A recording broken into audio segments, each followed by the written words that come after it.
울진 산불로 동해안 최대 송이 산지가 불타면서 700여 가구의 송이 채취 농민들이 피해를 호소하고 있습니다. 탈핵단체들이 원자력안전위원회를 찾아 월성원전 방사성 물질 누설과 관련된 조사 보고서를 즉시 공개하라고 촉구했습니다. 여러분 안녕하십니까? 이번 삼척 울진 산불로 울진 지역 700여 가구 주민들이 송이버섯을 채취하던 산도 잿더미가 됐습니다. 송이산을 복원하려면 적어도 30년은 걸리는데 7, 80대 고령의 주민들은 이제 내 생에선 송이를 볼 수 없게 됐다며 탄식하고 있습니다. 배현정 기자입니다. 불길이 지나간 산등송이는 잿더미로 변해버렸습니다. 한때 빽빽했던 소나무들은 숯덩이가 돼 듬성듬성 서 있거나 바닥에 고꾸라졌습니다. 강원 삼척시와 경북 울진군이 맞닿아 있는 응봉산은 동해안 최대의 송이 산지였지만 산불이 모든 걸 바꿔놨습니다. 불길이 얼마나 거세게 휩쓸었는지 송이 농가가 모두 검게 타버렸습니다. 이 포자가 번식해 있던 소나무도 확연히 거먹게 그을려졌습니다. 여기 보시다시피 저 응봉산 너머까지 싹 탔습니다. 니산 내산 할 수 없이 전부 새까맣게. 송이산이 불타면서 이 마을에서만 100여 가구, 주민 대다수가 생계수단을 잃었습니다. 산다는 것이 너무 힘들거든요. 그렇지 않습니까? 좀 그렇습니다. 살아가는 게 정말로 힘들고 그렇습니다. 이제 앞으로는. 송이 채취 농민은 대부분 7에서 80대 고령인데 불탄 산에서 다시 송이가 자라나려면 30년 이상의 시간이 필요합니다. 이제 우리 세대는 송이 끝났다고 봐야 돼요. 그 문제는 송이 없으니까.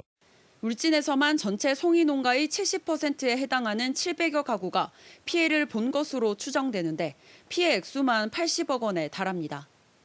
하지만 송이는 자연적으로 포자가 퍼져 생산되는 임산물이어서 농민에 대한 피해 보상 제도나 기준도 없습니다.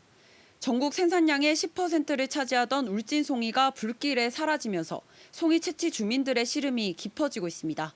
MBC 뉴스 배현정입니다.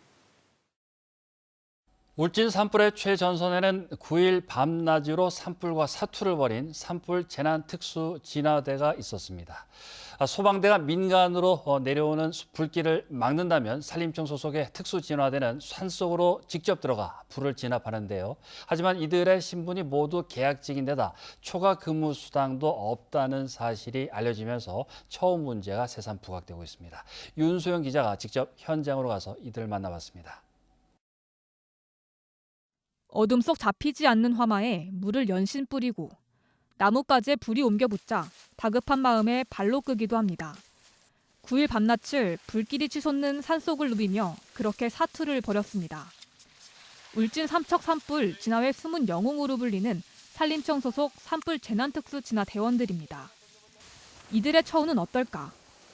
불이 나면 12kg의 배낭, 20kg에 육박하는 호스를 어깨에 메고 산을 올라야 하는 만큼 체력 단련은 필수.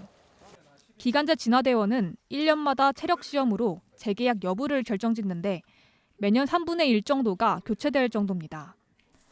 근무 현장에 있는 체력 단련실을 가봤습니다. 운동기구라 봐야 단 4개. 그나마 짐이 한가득 쌓여 있어 다리를 뻗기도 어렵습니다. 창고나 다름없어 사실상 무용지물입니다. 2분 기준에 팔굽혀펴기는 85개, 윗몸 일으키기는 65개. 이게 전문화의 어떤 기술을 요하고 어떤 경력이 필요로 하는 어떤 일이다 보니까 이 3분의 1씩 다시 이게 교체가 되면 호흡하는 관계도 서로 손발 맞추는 어떤 부분에서도 좀 애로점이 많아요. 서부지방산림청 산불 재난특수진화대 사무실. 10평 남짓한 컨테이너입니다. 이곳에서 12명이 근무하는데 산불이 없을 때는 임도관리, 예찰활동 같은 업무도 맡고 있습니다. 우리는 체력 위주로 뽑고 해서 사람들이 좀 활동량이 있고 건장한 편이에요. 사람들이 되게. 그런 사람들이 저 컨테이너에서 12명이 같이 생활하기는. 컨테이너 사무실을 쓰고 있는 곳은 전국 지방산림청과 산하의 구규林관리소를 합쳐 모두 32곳 중 12곳, 40%에 달합니다. 산림청 산하 산불 특수진화대원은 전국에 435명, 모두 계약직인데 3분의 2는 1년짜리 계약입니다. 이번 산불 진화에도 초과 근무수당 한 푼 없이 대체 휴가가 강제됐고 휴가가 몰리면 다 쓰기도 어려워 공짜 노동이라는 지적이 나옵니다. 산림청은 기간제 진화대원의 고용 전환 문제를 각 부처에 건의하고 컨테이너 사무실은 오는 28년까지 교체하겠다고 밝혔습니다. MBC 뉴스 윤소영입니다. 월성원전 인접지역 이주대책위원회와 녹색당, 정의당, 탈핵 울산시민 공동행동 등 6개 단체와 정당은 오늘 원자력안전위원회를 찾아 월성원전 방사성 물질 누설 실태 조사 결과를 투명하게 공개하라고 촉구했습니다. 이들은 원안위가 월성원전 방사능 물질 누설과 관련해 지난해 1차 조사를 실시하고도 전체 조사 결과 내용을 발표하지 않으면서 국민의 알 권리보다 한수원의 이익을 옹호하고 있다고 비판했습니다. 특히 월성원전의 방사능 물질이 부진해 지하수를 통해 얼마나 유출됐는지 지하수 오염 실태 등 조사 결과 전반을 투명하게 국민에게 공개하라고 주장했습니다. 경북에서 코로나19 신규 확진자가 오늘 14,540명이 추가 발생하며 역대 최다 규모를 이어가고 있습니다.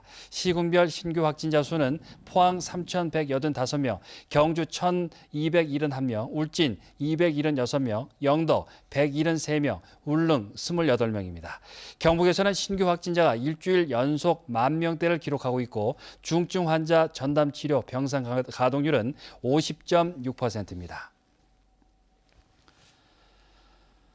준하경 경주시장이 코로나19 확산에도 불구하고 읍면동을 돌며 시민들과 만나는 간담회를 열기로 해 논란이 일고 있습니다. 준하경 시장은 성건동을 시작으로 오는 30일까지 23개 읍면동을 돌며 열린 소통 간담회를 개최합니다.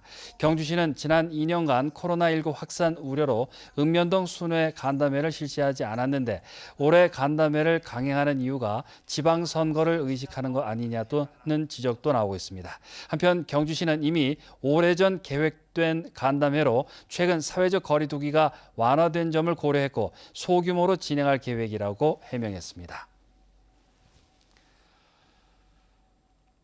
포항시는 장성동 옛 캠프 리비 미군 부대 땅 일대 2026년 말까지 국제 전시 컨벤션 센터를 건립하겠다고 밝혔습니다. 올해 실시 설계 용역을 시작으로 2024년 초 착공해 연면적 47,000여 제곱미터 규모로 전시와 컨벤션 시설을 갖추게 됩니다. 포항시는 미래 신성장 산업과 환동의 해양 관광 산업 등 지역의 차별화된 콘텐츠로 전시 컨벤션 센터를 운영해 나갈 방침입니다. 경주대학교 교직원 16명이 10억여 원의 임금이 체불됐다며 학교법인 원석학원을 노동부에 고소했습니다. 이들은 원석학원 측이 이사장 취임 즉시 1, 2월 임금을 지급하고 2022학년도 1학기 이내에 체불 임금을 해소하겠다고 약속해놓고 이를 제대로 이행하지 않고 있다고 밝혔습니다.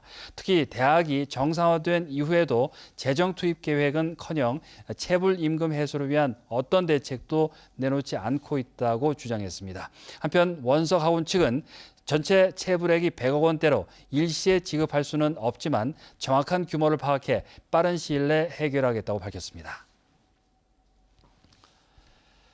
경북 동해안은 오늘 맑고 쾌청한 날씨를 보였습니다. 내일은 오늘보다 기온이 더 오르면서 봄 기온이 한층 더 짙어지겠습니다. 조주경 기상캐스터입니다. 흐렸던 어제와 달리 지금 위성 영상 보시면 하늘이 구름 한 점 없이 맑게 드러나 있습니다. 오늘 아침 포항의 기온은 5.9도로 시작해서 한낮에는 14도까지 올랐는데요. 내일 아침에는 7도로 시작해서 22도까지 오르겠습니다. 오늘보다 더 포근하겠지만 대기 정체로 인해서 내일 오전까지는 미세먼지 농도가 나쁨 수준을 보이겠습니다. 어제 내린 비로 건조특보는 해제됐지만 아직까지 산불 경보 수준은 경계 단계에 있습니다. 봄철 화재 사고 계속해서 주의하셔야겠습니다. 이어서 자세한 내일 기온 보겠습니다. 내일 아침에는 경주가 3도로 오늘보다 2도가량 낮게 출발하겠고요. 울진과 영덕은 6도, 포항은 7도로 오늘보다 1도에서 3도가량 높게 출발하겠습니다. 한낮 기온은 17도에서 23도 분포로 낮 기온은 오늘보다 5도에서 8도가량이나 높겠습니다. 울릉도와 독도의 하늘도 내일 맑겠습니다. 아침 기온 울릉도와 독도 8도로 시작하겠고요. 한낮에는 울릉도 15도, 독도 12도까지 오르겠습니다. 동해바다의 물결은 0.5에서 최고 2m로 비교적 잔잔하게 일겠습니다. 목요일 밤부터 비가 내리는 곳이 있겠고요. 금요일에는 경북 동해안 전 지역에 비가 확대되겠습니다. 비가 그치고 주말부터는 다시 반짝 추위가 이어지겠습니다. 날씨였습니다.